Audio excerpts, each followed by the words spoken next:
നമസ്കാരം. ജന്മഭൂമിയിലേക്ക് സ്വാഗതം. വാർത്തകൾ ചുരുക്കത്തിൽ. തെരഞ്ഞെടുപ്പ് ഫലം വന്ന 6 ദിവസം പിന്നിട്ടിട്ടും സർക്കാർ രൂപീകരിക്കാനായില്ലെങ്കിലും വകുപ്പുകളിൽ സ്ഥലം മാറ്റം തുടങ്ങി. കരാർ താൽക്കാലിക ജീവനക്കാരുടെ കണക്കെടുത്ത് UDFന്റെ സർവീസ് സംഘടനകൾ. പോലീസിൽ ഉൾപ്പെടെ തങ്ങളെ ദ്രോഹിച്ച ഉദ്യോഗസ്ഥർക്ക് മറുപടി നൽകുമെന്ന UDF നേതാക്കളുടെ പ്രസ്താവനയ്ക്ക് പിന്നാലെയാണ് നടപടികൾ ആരംഭിച്ചത്. UDFന്റെ തകർപ്പൻ വിജയത്തിന് വഴിയൊരുക്കിയ പ്രതിപക്ഷ നേതാവ് VD സതീശനും മുൻ പ്രതിപക്ഷ നേതാവ് രമേശ് ചെന്നിത്തലയ്ക്കുമായി മുഖ്യമന്ത്രി സ്ഥാനം പങ്കിടണമെന്ന ഒത്തുതീർപ്പ് നിർദ്ദേശം മല്ലികാർജുൻ ഖാർഗെ മുന്നോട്ട് വെച്ചതായി സൂചന. സീനിയോറിറ്റി പരിഗണിച്ച് ആദ്യത്തെ 2.5 വർഷം ചെന്നിത്തലയ്ക്കും തുടർന്നുള്ള 2.5 വർഷം സതീശനും നൽകണമെന്നാണ് നിർദ്ദേശമെന്നാണ് അറിയുന്നത്. സോണിയാഗാന്ധിയുടെയും മുതിർന്ന കോൺഗ്രസ് നേതാക്കളുടെയും അഭിപ്രായം കൂടി പരിഗണിച്ചാകും ഹൈക്കമാൻഡിന്റെ അന്തിമ തീരുമാനം. മുഖ്യമന്ത്രി പ്രഖ്യാപനം വൈകുന്നതിൽ കേരളത്തിലെ നേതാക്കൾക്കും പ്രവർത്തകർക്കും കടുത്ത അതൃപ്തിയുണ്ട്.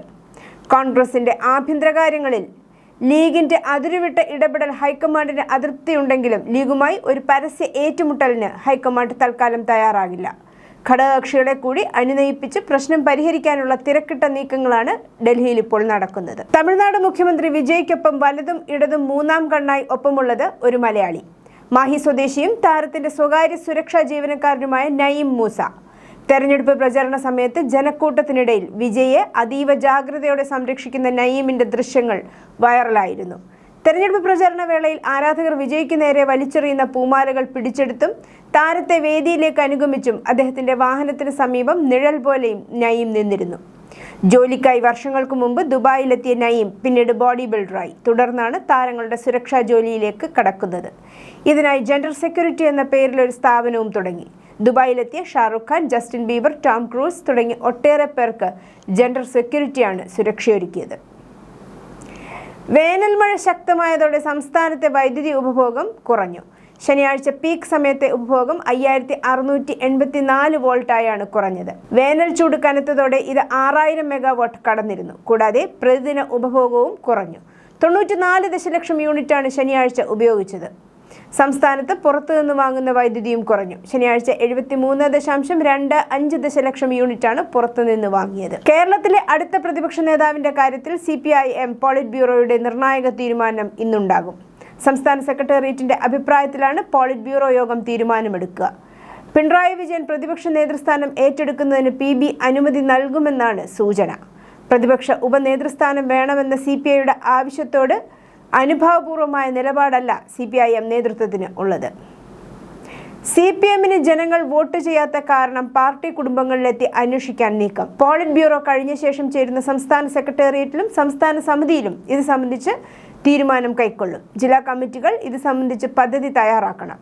പാർട്ടി കുടുംബങ്ങൾ CPMനെ കൈവിട്ടു എന്നാണ് വിലയിരുത്തൽ. കണ്ണൂരിൽ സംഭവിച്ചത് ഉദാഹരണമായി ചൂണ്ടിക്കാട്ടുന്നു. കേരളത്തിലും മാഹിയിലും വരും ദിവസങ്ങളിൽ കാലാവസ്ഥ പ്രക്ഷുബ്ധമാകാൻ സാധ്യതയെന്ന് കേന്ദ്ര കാലാവസ്ഥാ വകുപ്പിന്റെ മുന്നറിയിപ്പ്. ഇന്നു മുതൽ മെയ് 14 വരെ സംസ്ഥാനത്തിന്റെ വിവിധ ഭാഗങ്ങളിൽ ഇടിമിന്നലോടുകൂടിയ കനത്ത മഴ ലഭിക്കുമെന്നാണ് റിപ്പോർട്ട്. മഴയ്ക്കൊപ്പം മണിക്കൂറിൽ 30 മുതൽ 50 കിലോമീറ്റർ വരെ വേഗതയിൽ വീശിയടിച്ചേക്കാവുന്ന കാറ്റിനെക്കുറിച്ചും ജാഗ്രതാ നിർദ്ദേശം നൽകിയിട്ടുണ്ട്. ഇന്ന് കേരളത്തിലെ എറണാകുളം, തൃശൂർ, മലപ്പുറം ജില്ലകളിൽ ഒറ്റപ്പെട്ടയിടങ്ങളിൽ നേരിയ മഴയ്ക്ക് സാധ്യതയുണ്ടെന്നാണ് കേന്ദ്ര കാലാവസ്ഥാ വകുപ്പ് അറിയിച്ചത്. മലപ്പുറം വെങ്ങാട് മൂർഖനാട് റോഡിൽ കള്ളുഷാപ്പിൽ പട്ടാപ്പകൽ വൻ കവർച്ച. ഷാപ്പുടമയെ തള്ളിയിട്ട് പരിക്കേൽപ്പിച്ച ശേഷം 8 പവന്റെ സ്വർണ്ണമാലയും മൊബൈൽ ഫോണും കവർന്നു. കഴിഞ്ഞ ദിവസം ഉച്ചയ്ക്ക് 12:45ഓടെയാണ് സിനിമാ സ്റ്റൈൽ കവർച്ച നടന്നത്. 2 പേരടങ്ങുന്ന സംഘമാണ് ഷാപ്പിലെത്തിയത്. കള്ളു കുടിച്ച ശേഷം പണം നൽകാനെന്ന വ്യാജേന എഴുന്നേറ്റ ഇവർ ഉടൻ അക്രമാസക്തരാവുകയായിരുന്നു. ഇതിലൊരാൾ ഷാപ്പിലെ കറിവെപ്പുകാരനെ ഓടിച്ചെന്ന് അടുക്കളയിൽ കയറ്റി പുറത്തുനിന്ന് പൂട്ടി. തുടർന്ന് രണ്ടാമൻ ഷാപ്പുടമ ചോലക്കുഴിയിൽ ദാമോദരന്റെ കഴുത്തിലെ 8 പവനോളം വരുന്ന സ്വർണ്ണമാല പൊട്ടിച്ചെടുക്കുകയായിരുന്നു. സ്വർണത്തിനും ഫോണിനും കൂടി ഏകദേശം 8.10 ലക്ഷം രൂപയുടെ നഷ്ടം സംഭവിച്ചതായി ഉടമ പരാതിയിൽ പറയുന്നു. സംഭവത്തിൽ കൊളത്തൂർ പോലീസ് കേസെടുത്തു. അന്വേഷണം ആരംഭിച്ച് പ്രതികളെ ഒരാളെ തിരിച്ചറിഞ്ഞതായും രണ്ടാമൻ അജ്ഞാതനാണെന്നും പോലീസ് വ്യക്തമാക്കി. അച്ഛന്റെ മർദ്ദനം സഹിക്കാതെ 11കാരൻ നാടുവിട്ടു. കൊഴിഞ്ഞമ്പാറ പോലീസിന്റെ സമയോചിതമായ ഇടപെടലിൽ കുട്ടിയെ തിരികെ രക്ഷിതാക്കളെ ഏൽപ്പിച്ചു. ഞായറാഴ്ച രാവിലെ 10 മണിയോടെയാണ് കൊഴിഞ്ഞമ്പാറ പോലീസ് സ്റ്റേഷനിലേക്ക് ഒരു യുവാവ് ഓടിക്കതച്ചെത്തിയത്. വന്ന യുവാവ് പോലീസുകാരോട് പറഞ്ഞു, എൻ്റെ കൂടെ ഒരു കുട്ടി വന്നിരുന്നു, അവൻ്റെ അച്ഛനും അമ്മയും മരിക്കാറായി എന്ന് പറഞ്ഞപ്പോൾ പോലീസിൽ അറിയിക്കാം എന്ന് പറഞ്ഞാണ് ഞാൻ ഇങ്ങോട്ട് കൂട്ടിക്കൊണ്ടുവന്നത്. എന്നാൽ ഞാൻ ബൈക്ക് നിർത്തിയപ്പോൾ അവൻ ഓടിപ്പോയി, എന്തോ സംശയമുണ്ട്. ഉടൻ തന്നെ SI KP ജോർജിന്റെ നേതൃത്വത്തിൽ പോലീസ് യുവാവ് പറഞ്ഞ കുട്ടിയെ അന്വേഷിച്ചിറങ്ങി. കൊഴിഞ്ഞമ്പാറ ബസ് സ്റ്റാൻഡിൽ നിന്ന് ബസ് കയറിപ്പോയെന്നറിഞ്ഞതോടെ പോലീസ് പിന്തുടർന്ന് ബസ് തടഞ്ഞു നിർത്തി യുവാവിന്റെ സഹായത്തോടെ കുട്ടിയെ കണ്ടെത്തി. കുട്ടിയോട് കാര്യങ്ങൾ ചോദിച്ചപ്പോഴാണ് അച്ഛന്റെ മർദ്ദനം സഹിക്കാൻ വയ്യാതെ വീട് വിട്ടിറങ്ങിയതാണെന്ന് പറഞ്ഞത്. 11 വയസ്സുള്ള കുട്ടിയുടെ ശരീരത്തിന്റെ പല ഭാഗവും നിരന്തരമായ മർദ്ദനമേറ്റ് വികൃതമായിരിക്കുകയാണ്. പിന്നാലെ കുട്ടിയുടെ അമ്മയും പോലീസ് വിളിച്ചു വരുത്തി. കുട്ടിയിൽ നിന്നും ലഭിച്ച വിവരത്തിന്റെ അടിസ്ഥാനത്തിൽ തമിഴ്നാട് പൊള്ളാച്ചിക്കടുത്തുള്ള ഗോവിന്ദന്നൂരിലാണ് വീടെന്നും കണ്ടെത്തിയിരുന്നു. കുട്ടി താമസിക്കുന്നത് തമിഴ്നാട്ടിലായതിനാൽ അവിടുത്തെ പോലീസ് സ്റ്റേഷനിലേക്കും കുട്ടി പഠിക്കുന്ന സ്കൂളിൽ വിളിച്ച് ശിശുക്ഷേമ സമിതിയെയും വിവരമറിയിച്ചു. തെരഞ്ഞെടുപ്പ് ഫലത്തോടെ സർവകലാശാലകളിലും വൈകാതെ ഭരണമാറ്റം വരും. മുഖ്യ ഭരണസമിതിയായ സിൻഡിക്കേറ്റുകളെല്ലാം നിലവിൽ CPM നിയന്ത്രണത്തിലാണ്. ഇവയിലൊക്കെ സർക്കാർ നാമനിർദ്ദേശത്തിലുള്ളവരുടെ അംഗബലവും നിർണായകമായതിനാൽ CPMന്റെ മേൽക്കൈ ഇല്ലാതാകും. മൂർഖനെ പിടികൂടുന്നതിനിടെ പേയാട് നിന്ന് പാമ്പ് പിടുത്തക്കാരൻ മുതിയാവിള സനലിന് കിട്ടിയ 31 പാമ്പിൻ മുട്ടകളെല്ലാം വിരിഞ്ഞു. 31 മൂർഖൻ കുഞ്ഞുങ്ങളെയും വനം വകുപ്പിന് കൈമാറി. ഏപ്രിൽ 29-ന് പേയാട് കുരിശുമുട്ടത്ത് കോഴിക്കൂട്ടിൽ കയറിയ മൂർഖൻ പാമ്പിനെ പിടിച്ചതിന് ശേഷം നടത്തിയ തിരച്ചിലിലാണ് അടുത്തുള്ള പൊത്തിൽ നിന്നും മറ്റൊരു മൂർഖൻ പാമ്പിനെയും 30 മുട്ടകളെയും സനൽ കണ്ടെത്തിയത്. ആശാസമരത്തിൽ തൊഴിലാളികളെ അധിക്ഷേപിച്ചത് വലിയ തെറ്റായിപ്പോയെന്ന് സംസ്ഥാന സെക്രട്ടറി ബിനോയ് വിശ്വം. അധിക്ഷേപിക്കുന്നത് കമ്മ്യൂണിസ്റ്റ് പാരമ്പര്യമല്ല, തെരഞ്ഞെടുപ്പ് തോൽവി ജനങ്ങളുടെ മുന്നറിയിപ്പാണ്. അതിനാൽ പിഴവുകൾ തിരുത്തി മുന്നോട്ട് പോയേ മതിയാവൂ എന്ന് ബിനോയ് വിശ്വം പറഞ്ഞു. പ്രതിപക്ഷ ഉപനേതാവ് സ്ഥാനം CPIക്ക് കിട്ടണമെന്നതിൽ വിട്ടുവീഴ്ചയില്ലെന്നും അദ്ദേഹം പറഞ്ഞു. കൂട്ടുകാരോടൊപ്പം റെയിൽപാളം മുറിച്ചു കടക്കുന്നതിനിടെ തീവണ്ടി തട്ടി വിദ്യാർത്ഥി മരിച്ചു. ചെറുകുന്ന് കട്ടക്കുളത്തെ ഫെലിൻ ഫെഡറിക് ആണ് മരിച്ചത്. 16 വയസ്സായിരുന്നു. ശനിയാഴ്ച രാത്രി 10:50-നായിരുന്നു സംഭവം. ചെറുകുന്ന് ചിടങ്ങിയിലിൽ ഒരു ക്ലബിന്റെ വാർഷികത്തോടനുബന്ധിച്ച് നടന്ന കലാപരിപാടികൾക്ക് പോയതായിരുന്നു ഫെലിൻ ഫെഡറിക്. മംഗളൂരുവിലേക്കുള്ള വന്ദേ ഭാരതാണ് തട്ടിയത്. സംഭവ സ്ഥലത്ത് തന്നെ മരിച്ചു. കൂട്ടുകാർ പരിപാടി നടക്കുന്ന സ്ഥലത്ത് ചെന്ന് നാട്ടുകാരെ വിവരം അറിയിക്കുകയായിരുന്നു. അച്ഛൻ്റെ വീട് ചെറുകുന്ന് പഞ്ചായത്തിലെ തന്നെ കുട്ടക്കുളത്താണ്. ചിടങ്ങലിലെ അമ്മ വീട്ടിൽ നിന്നാണ് പരിപാടിക്ക് പോയത്. മുഖ്യമന്ത്രി സ്ഥാനത്തെക്കുറിച്ചുള്ള തർക്കങ്ങൾ കോൺഗ്രസിൽ ശക്തമാകുന്നതിനിടെ വാടാനപ്പള്ളിയിലെ KC നയിക്കട്ടെ എന്നെഴുതിയ ബോർഡ് സ്ഥാപിച്ചത് CPM പ്രവർത്തകൻ. ബോർഡ് സ്ഥാപിച്ച വാടാനപ്പള്ളി സ്വദേശി അരവശ്ശേരി മുഹമ്മദിനെ പോലീസ് അറസ്റ്റ് ചെയ്തു. ഇദ്ദേഹത്തെ പിന്നീട് ജാമ്യത്തിൽ വിട്ടു. ബോർഡ് സ്ഥാപിക്കുന്നതിന്റെ CCTV ദൃശ്യം പുറത്തു വന്നതോടെയാണ് പരിപാടി പാളിയത്. രാഷ്ട്രീയ നേതൃത്വത്തിനായി കോൺഗ്രസ് സഖ്യകക്ഷികളെ വഞ്ചിക്കുകയാണെന്ന് തമിഴ്നാട്ടിലെ സംഭവ വികാസങ്ങൾ ചൂണ്ടിക്കാട്ടി പ്രധാനമന്ത്രി നരേന്ദ്രമോദി ആരോപിച്ചു. വർഷങ്ങളായി DMKയുടെ പിന്തുണയിലാണ് കോൺഗ്രസ് അവിടെ അതിജീവിച്ചത്. ഇപ്പോൾ രാഷ്ട്രീയ സമവാക്യങ്ങൾ മാറിയപ്പോൾ അവർ DMKയെ പിന്നിൽ നിന്ന് കുത്തി, അദ്ദേഹം ആരോപിച്ചു. നിയമസഭാ തെരഞ്ഞെടുപ്പിൽ ഭൂരിപക്ഷം നേടിയിട്ടും കോൺഗ്രസ് എന്തുകൊണ്ടാണ് കേരളത്തിൽ സർക്കാർ രൂപവൽക്കരിക്കാത്തതെന്നും അദ്ദേഹം ചോദിച്ചു. കേരളത്തിൽ NDAക്ക് ഭൂരിപക്ഷം ലഭിച്ച് സർക്കാരുണ്ടാക്കുന്ന കാലം വിദൂരമല്ല. മുൻപുണ്ടായിരുന്ന ഒരു MLAയുടെ സ്ഥാനത്ത് 3 MLAമാരായി വർദ്ധിച്ച കാര്യം ചൂണ്ടിക്കാട്ടി അദ്ദേഹം പറഞ്ഞു. പശ്ചിമബംഗാളിൽ 10 വർഷം മുമ്പ് 3 MLAമാരുണ്ടായിരുന്നിടത്ത് 200 MLAമാരുമായി സർക്കാർ രൂപീകരിക്കാൻ BJPക്ക് കഴിഞ്ഞെന്നും പ്രധാനമന്ത്രി പറഞ്ഞു. പശ്ചിമേഷ്യയിലെ US-ഇറാൻ യുദ്ധം മൂലമുണ്ടായ സാമ്പത്തിക വെല്ലുവിളികളും വിതരണ ശൃംഖലയിലെ തടസ്സങ്ങളും മറികടക്കാൻ ഇന്ത്യക്ക് കൂട്ടായ പങ്കാളിത്തം വേണമെന്ന് പ്രധാനമന്ത്രി നരേന്ദ്രമോദി. ആഗോള സംഘർഷത്തെ നേരിടാൻ തദ്ദേശീയമായി നിർമ്മിച്ച ഉൽപ്പന്നങ്ങൾ വാങ്ങുന്നതിനും ആഭ്യന്തര വിനോദസഞ്ചാരം തെരഞ്ഞെടുക്കുന്നതിനും ഊന്നൽ നൽകുന്ന ഒരു സ്വദേശി മുന്നേറ്റം ആവശ്യമാണെന്നും ഹൈദരാബാദിൽ നടന്ന പൊതുസമ്മേളനത്തിൽ സംസാരിക്കവേ പ്രധാനമന്ത്രി പറഞ്ഞു. മെട്രോകളും പൊതുഗതാഗത സംവിധാനങ്ങളും പരമാവധി പ്രയോജനപ്പെടുത്തി പെട്രോൾ ഡീസൽ ഉപഭോഗം കുറയ്ക്കാൻ പ്രധാനമന്ത്രി പൗരന്മാരോട് അഭ്യർത്ഥിച്ചു.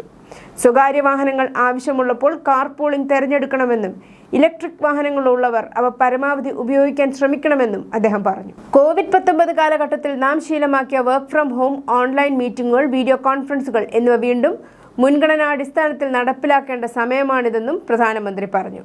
വിദേശ വിനിമയ കരുതൽ ശേഖരം സംരക്ഷിക്കുന്നതിനും ആഗോളതലത്തിൽ വില വർദ്ധിച്ച പെട്രോൾ, ഡീസൽ എന്നിവ ലാഭിക്കുന്നതിനും ഇത്തരം ഓൺലൈൻ രീതികൾ വലിയ സഹായമാകുമെന്നും അദ്ദേഹം കൂട്ടിച്ചേർത്തു.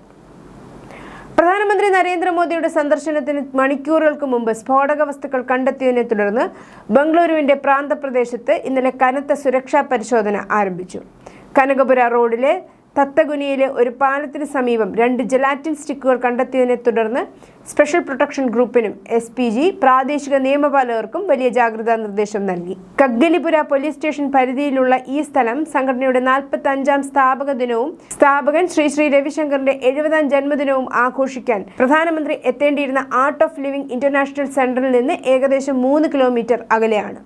സംഭവവുമായി ബന്ധപ്പെട്ട് ഒരാളെ കസ്റ്റഡിയിലെടുത്തു. പ്രാഥമിക അന്വേഷണത്തിൽ പ്രതി ഉന്നതരായ VIP സന്ദർശനങ്ങളിൽ വ്യാജ സന്ദേശങ്ങൾ അയക്കുന്നതിൽ സ്ഥിരം കുറ്റവാളിയായിരിക്കാമെന്ന സൂചനയുണ്ട്.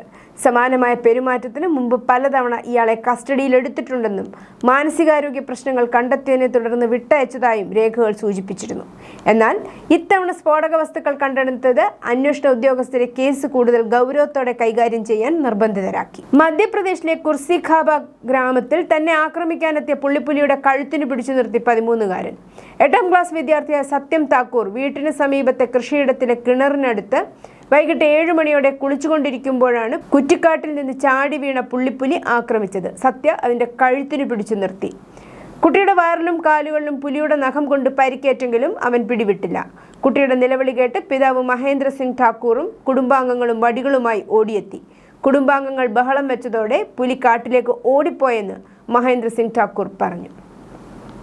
ഞായറാഴ്ച ഹൈദരാബാദിൽ നടന്നൊരു പരിപാടിയിൽ പ്രധാനമന്ത്രി നരേന്ദ്രമോദിയും തെലങ്കാന മുഖ്യമന്ത്രി രേവന്ത് റെഡ്ഡിയും ഒരു അപൂർവ നിമിഷത്തിൽ പങ്കുചേർന്നു. കോൺഗ്രസ് നേതാവിനോട് തന്നോടൊപ്പം ചേരാൻ പ്രധാനമന്ത്രി തമാശയായി ആവശ്യപ്പെട്ടു. അദ്ദേഹത്തിന്റെ വാക്കുകൾ സദസ്സിൽ നിന്ന് ഉച്ചത്തിലുള്ള ആർപ്പുവിളികളും ചിരിയും ഏറ്റുവാങ്ങി. ഹൈദരാബാദ് ഇന്റർനാഷണൽ കൺവെൻഷൻ സെന്ററിൽ നടന്ന ചടങ്ങിൽ പ്രധാനമന്ത്രി മോദി ഏകദേശം 9,400 കോടി രൂപയുടെ വികസന പദ്ധതികൾ ഉദ്ഘാടനം ചെയ്തു. തെലങ്കാന ഗവർണർ ശിവപ്രതാപ് ശുക്ല, കേന്ദ്രമന്ത്രി ജി കിഷൻ റെഡ്ഡി, മറ്റ് വിശിഷ്ട അതിഥികൾ എന്നിവരും ചടങ്ങിൽ പങ്കെടുത്തിരുന്നു. ഉത്തർപ്രദേശിലെ കുശിനഗറിൽ ഒരു പ്രാദേശിക മദ്രസയിൽ നിന്ന് മെയ്ഡ് ഇൻ പാകിസ്ഥാൻ എന്നെഴുതിയ സീലിംഗ് ഫാൻ കണ്ടെത്തി. അൽ അഹമ്മദ് എന്നും പാകിസ്ഥാൻ എന്നും എഴുതിയിരിക്കുന്ന ഫാൻ വിഷൻപുര പോലീസ് സ്റ്റേഷൻ പരിധിയിലുള്ള ഒരു റിപ്പയർ ഷോപ്പിലേക്ക് കൊണ്ടുപോയി. സ്ഥാപനത്തിൽ എങ്ങനെ എത്തി എന്നതിനെക്കുറിച്ച് ചോദ്യങ്ങൾ ഉയർന്നതായി റിപ്പോർട്ടുകൾ പറയുന്നു. ഭരണകൂടം ഇക്കാര്യം പരിശോധിച്ച് വസ്തുതകൾ സ്ഥാപിക്കണമെന്ന് പ്രദേശവാസികൾ ആവശ്യപ്പെട്ടു. വിവാദം കത്തിപ്പടർന്നതോടെ 2023 ഒരു തദ്ദേശവാസിയാണ് ഫാൻ സംഭാവന ചെയ്തതെന്ന് മദ്രസ പ്രഖ്യാപിച്ചു. ഫാൻ സംഭാവന ചെയ്ത ഷംസുദ്ദീൻ തന്റെ മകൻ കുറച്ച് വർഷങ്ങൾക്ക് മുമ്പ് സൗദി അറേബ്യയിൽ നിന്ന് ഇത് കൊറിയർ ചെയ്തതായി വിശദീകരിച്ചതായും റിപ്പോർട്ടുകൾ സൂചിപ്പിക്കുന്നു. 2023 വരെ അത് സൂക്ഷിച്ചു വെച്ചിരുന്നു. തുടർന്ന് അദ്ദേഹം അത് മദ്രസ ഖാദിരിയ ഹക്കിഖത്തുൻ ഉലൂമിന് നൽകാൻ തീരുമാനിക്കുകയായിരുന്നു. ഇറാന്റെ എണ്ണ ഊർജോൽപ്പന്ന കയറ്റുമതിയുടെ നട്ടെല്ലെന്നറിയപ്പെടുന്ന കാർഗ് ദ്വീപിന് സമീപം കടലിൽ വൻ എണ്ണ ചോർച്ച. 27 ചതുരശ്ര മൈൽ പ്രദേശത്തായി ഏതാണ്ട് 3000 മുതൽ 80,000 ബാരൽ ക്രൂഡ് ഓയിൽ കടലിൽ പരന്നതായാണ് ഉപഗ്രഹ ചിത്രങ്ങളോടെയുള്ള റിപ്പോർട്ടുകൾ. ഇറാന്റെ എണ്ണ ഊർജ കയറ്റുമതിയുടെ 90% നടക്കുന്നത് കാർഗ് ദ്വീപ് കേന്ദ്രീകരിച്ചാണ്. ഹോർമുസിൽ ഇറാനിലേക്കും തിരിച്ചുമുള്ള കപ്പലുകളെ US സൈന്യം തടയുന്നത് ഇറാന് കനത്ത ആഘാതമായിരുന്നു. എണ്ണ കയറ്റുമതി നിലച്ചത് ഇരുട്ടടിയായി. ഉൽപ്പാദനം നിർത്തിവെക്കാൻ സാങ്കേതിക പ്രതിസന്ധിയുള്ളതിനാൽ ഇറാന് കഴിയുന്നുമില്ല. ഫലത്തിൽ ഉൽപ്പാദിപ്പിക്കുന്ന എണ്ണ സൂക്ഷിക്കാൻ സംഭരണികൾ തികയാത്ത സ്ഥിതിയാണ്. ഇതിനിടെ ഇറാൻ മനഃപൂർവ്വം എണ്ണ കടലിൽ ഒഴുക്കിയതാണെന്ന ആരോപണങ്ങളും ഉയർന്നിട്ടുണ്ട്. മാസങ്ങളായി തുടരുന്ന പശ്ചിമേഷ്യൻ സംഘർഷം ഇനിയും അവസാനിച്ചിട്ടില്ല. അമേരിക്കയ്ക്കെതിരെ ഗൾഫ് രാജ്യങ്ങളിൽ വ്യാപക ആക്രമണം നടത്തുകയാണ് ഇറാൻ. അതിനിടെ ഇറാനെ വല്ലാതെ അമ്പരിപ്പിച്ച ഒരു കണ്ടെത്തൽ ഉണ്ടായിരിക്കുകയാണ്. ഇറാനെതിരായ ആക്രമണത്തിനായി ഇറാഖ് മരുഭൂമിയിൽ ഇസ്രായേൽ രഹസ്യത്താവളം സ്ഥാപിച്ചെന്നും US-ന് ഇതിനെക്കുറിച്ച് അറിവുണ്ടായിരുന്നെങ്കിലും അത് ഇറാഖ് സർക്കാരിന് അറിയില്ലായിരുന്നുവെന്നും റിപ്പോർട്ട്. ഇറാഖിലെ പടിഞ്ഞാറൻ മരുഭൂമി പ്രദേശത്ത് തുടർച്ചയായി ഹെലികോപ്റ്ററുകൾ ഏറെ താഴ്ന്നു പറക്കുന്നത് ശ്രദ്ധയിൽപ്പെട്ട ഒരു ആട്ടിടയൻ അവിടെ ഒരു സൈനിക ബേസ് തന്നെ പ്രവർത്തിക്കുന്നുണ്ടെന്ന് കണ്ടെത്തുകയായിരുന്നു. ഇറാനെതിരായ വ്യോമാക്രമണങ്ങൾക്ക് പിന്തുണ നൽകാനാണ് ഇസ്രായേൽ ഇറാഖ് മരുഭൂമിയിൽ രഹസ്യ സൈനിക താവളം സ്ഥാപിച്ചതെന്ന് വാൾ സ്ട്രീറ്റ് ജേർണലിന്റെ റിപ്പോർട്ട് പറയുന്നു. യുദ്ധം തുടങ്ങുന്നതിന് തൊട്ടുമുമ്പാണ് ഈ താവളം സജ്ജീകരിച്ചത്. ഈ കേന്ദ്രത്തിൽ ഇസ്രായേൽ പ്രത്യേക സൈനിക വിഭാഗത്തെ വിന്യസിച്ചിരുന്നതായും റിപ്പോർട്ടിൽ പറയുന്നു. ഓപ്പറേഷൻ സിന്ദൂറിൽ ഇന്ത്യ പരാജയപ്പെടുത്തിയതിന് കൃത്യം 1 വർഷത്തിന് ശേഷം പാകിസ്ഥാൻ പ്രതിരോധ മേധാവിയും കരസേനാ മേധാവിയുമായ ഫീൽഡ് മാർഷൽ അസിം മുനീർ വീണ്ടും ഇന്ത്യയെ ഭീഷണിപ്പെടുത്തി. പാകിസ്ഥാനെതിരെ ഭാവിയിൽ എന്തെങ്കിലും ദുരന്തമുണ്ടായാൽ അത് ശത്രുവിന് അങ്ങേയറ്റം വ്യാപകവും അപകടകരവും ദൂരവ്യാപകവും വേദനാജനകവുമായ പ്രത്യാഘാതങ്ങൾ ഉണ്ടാക്കുമെന്ന് അദ്ദേഹം ഞായറാഴ്ച പറഞ്ഞു. News desk Janmabhumi.